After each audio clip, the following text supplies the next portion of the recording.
Started like any other weekday morning. I was running late for work, coffee in one hand, keys in the other, when I stepped outside and realized something was wrong. My driveway was empty. At first, I thought I'd parked on the street and forgotten. But when I checked, there was nothing. My car, a 3-year-old sedan in perfect condition, was gone. I panicked for a moment, thinking it had been stolen, but then I noticed the telltale signs. No shattered glass, no broken locks. Just a faint set of tire tracks where the car had been. That's when I saw the small, folded note taped to my mailbox. It was from the HOA. According to them, my car had been improperly parked in violation of community standards, and had been towed to an off-site impound lot. There was no warning, no knock on my door, no courtesy call. Just a note informing me that I'd need to pay $350 in fees to get my own vehicle back. I was furious. I knew the HOA could issue warnings for things like overgrown lawns or trash bins left out too long, but towing my car? Without notice. That felt extreme and illegal. I'd parked in my own driveway, for crying out loud. Still, I needed the car, so I swallowed my anger and made arrangements to pick it up. The impound lot was a grim, fenced-in yard on the edge of town.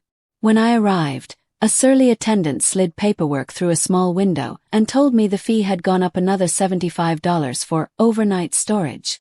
It was highway robbery, and there was nothing I could do but pay. Driving home, I felt humiliated. This wasn't just about a car. It was about power.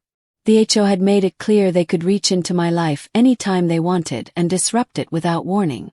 Later that evening, I attended the HOA meeting to demand an explanation. The president, a smug man named Richard, barely looked at me. He claimed my car had been overhanging the sidewalk, which violated community aesthetic guidelines. It was nonsense. My driveway was nowhere near the sidewalk. But Richard waved me off, saying if I had a complaint, I could take it up with the towing company. That's when something clicked in my head. If the HOA thought they could push me around by using some random towing company, maybe it was time to flip the script. Maybe I couldn't stop them from towing cars, but I could control what happened after they did. The next morning I started doing research. I learned that the towing company the HOA used wasn't some massive operation. It was a small, privately owned business run by a man looking to retire soon. Within a week, I tracked him down, had lunch with him, and learned that his business wasn't doing great. Rising insurance costs, old equipment, too many late nights. He was ready to sell. I didn't even hesitate. I gathered savings, liquidated some investments, and made an offer. A month later, I was the proud new owner of the very towing company the HOA used to haul cars out of the neighborhood. First, I kept things quiet. I didn't want the HOA to know who they were dealing with just yet. But I immediately changed company policy. Any time a car from my neighborhood was reported for towing, I reviewed the request personally. If it was legitimate, say an abandoned car blocking fire access, I approved it. But if it was nonsense, like Richard's petty vendetta against me, I declined it. It didn't take long for the HOA to notice their towing orders were suddenly being delayed or reconsidered. Richard called the company several times to complain, not knowing he was talking to me through a manager I'd hired. Meanwhile, I started keeping detailed records of every towing request they filed. Then I went a step further. I began driving through the neighborhood myself in the tow truck, looking for violations, not from regular residents, but from the HOA board members themselves. And oh, did they have plenty. Richard parked his luxury SUV on the grass more than once. Another board member regularly left her second car in a fire lane overnight. Every infraction they accused others of committing, they were guilty of themselves. I documented everything. Photos. And when I was ready, I struck. One crisp Saturday morning while Richard was hosting an HOA inspection walk, I rolled up in the tow truck, my tow truck, and hooked his shiny SUV right in front of everyone.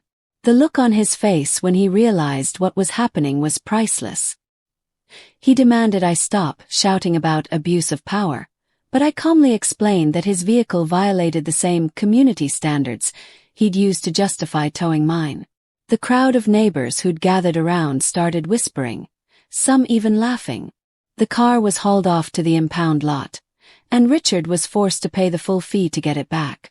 When he tried to waive the charges through HOA connections, he learned the company was now under new ownership, mine, and there would be no favors. From that day on, the balance of power shifted. The HOA board, once so quick to punish minor infractions, became very careful about enforcing their rules. Richard stopped issuing ridiculous fines, and Karen, another outspoken board member, stopped snooping around driveways at night. Everyone suddenly became friendly. But I wasn't finished. I had more planned for them, because if they thought towing one car was a way to show control, they were about to see what real control looked like. For a few weeks, things in the neighborhood were unusually quiet. The HOA board stopped issuing surprise warnings, and even Karen, the self-appointed neighborhood watch, avoided her usual late-night patrols. People waved to me more often. Some even whispered thanks for putting Richard in his place. But I knew it wouldn't last. Richard wasn't the kind of man to let go of a grudge. Losing control of his own SUV in front of a crowd had humiliated him. Worse, everyone knew I was behind it now. The story spread faster than wildfire. Neighbors who once feared the HOA now smirked whenever Richard drove by. He had to do something to claw back his authority, and I suspected he was already plotting. My suspicion was confirmed when I started receiving letters. Not the usual mass-printed HOA warnings. These were personalized, clearly written by Richard himself. They claimed I had committed multiple violations of the community code, ranging from improper vehicle storage to commercial activity on residential property. He was accusing me of running a towing business out of my home, which technically I wasn't.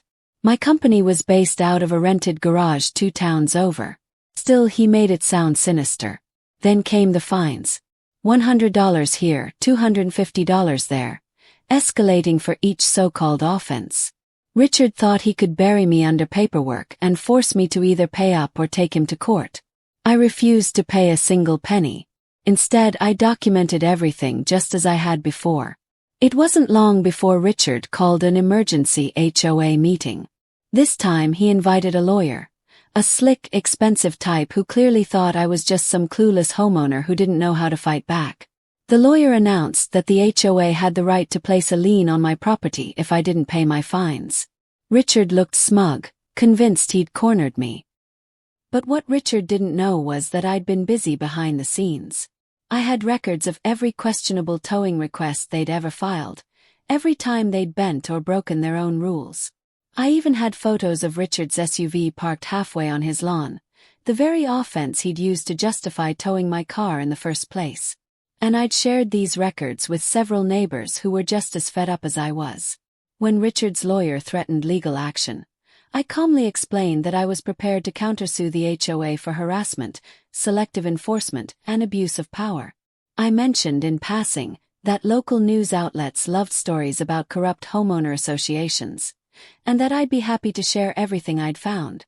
Richard's smug expression faltered for the first time. The lawyer shifted uncomfortably. They backed off from placing the lien that night, but I knew this wasn't over. Richard wouldn't quit just because I'd pushed back. Sure enough, the retaliation escalated. Inspectors started showing up outside my house at all hours, snapping photos of my driveway, my backyard, even my trash bins.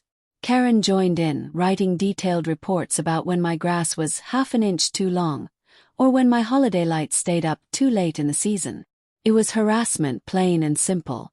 That's when I decided to turn the tables again.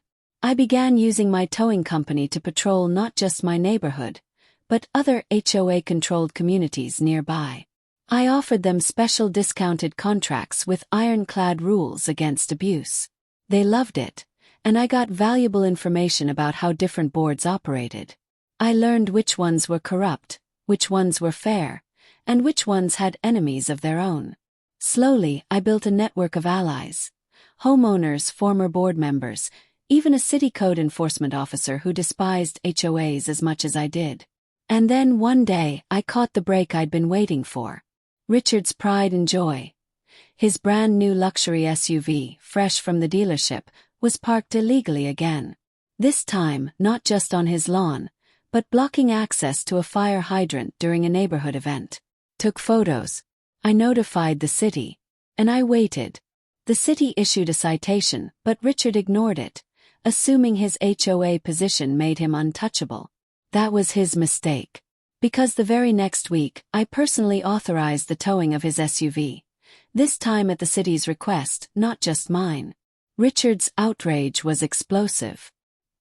He stormed into the impound lot demanding his vehicle back, only to discover that the fee had doubled for emergency removal. He called me directly, screaming into the phone, but I kept my cool.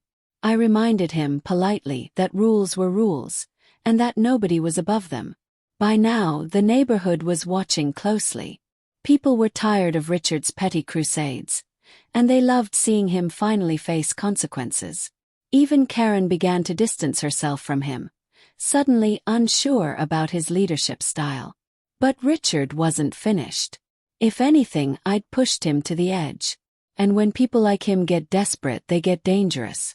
One evening, as I was reviewing towing records in my home office, I noticed a strange car idling near my driveway. When I stepped outside to investigate, it sped away. Later that week, I found a threatening note in my mailbox. No signature, just a warning to watch my back. Richard had crossed a line. This was no longer just an HOA dispute over cars and driveways. This was personal.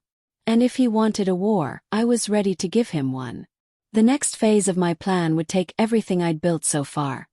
My company, my allies, and my growing leverage. Because Richard was about to learn that I wasn't just one angry homeowner. I was the person who could dismantle his entire empire, one tow at a time. Richard thought he could bury me with fines and threats, but I fought back with records, allies, and the power of my towing company. When his own SUV got hauled off for blocking a hydrant, the neighborhood saw he wasn't untouchable. His anger turned personal. Strange cars lingered outside my home, and a warning note appeared in my mailbox. This was no longer just an HOA fight. It was war, and I was ready to take Richard down piece by piece.